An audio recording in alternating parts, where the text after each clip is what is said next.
Upper push and pull today, guys. Obviously going to be our last strength session before we get into peak week next week. So, format-wise, I'm sure you are super familiar with everything by now and you're very proficient at coaching it to your crew. Here's the things that I want you to keep your eye out for this week. We have gone with the offset push-up, which we're familiar with, into a tall plank pull-through.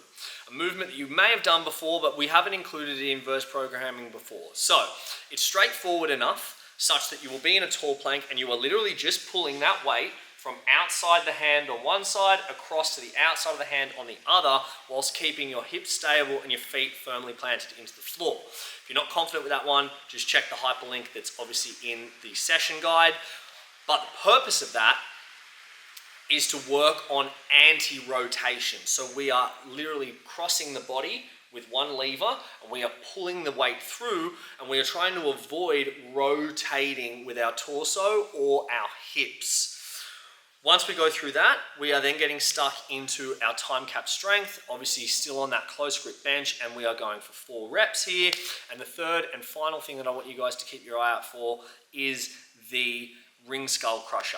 So this is a great movement for people because dumbbell skull crushers can be a little bit complex and the loading can be a little too hard, because even at a light load, that can put a lot of strain on the elbow. With the ring skull crusher, you can move the rings to be wherever needed to get the right stimulus for someone's elbow and tricep. So we can sort of raise the rings up nice and high to make it a bit easier, or we can lower them down so they're more in like a push-up position and we can make that harder.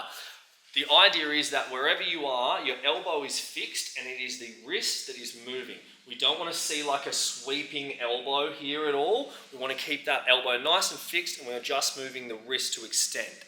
Ring in each hand, keep the abs tight and avoid any extension through the lower back.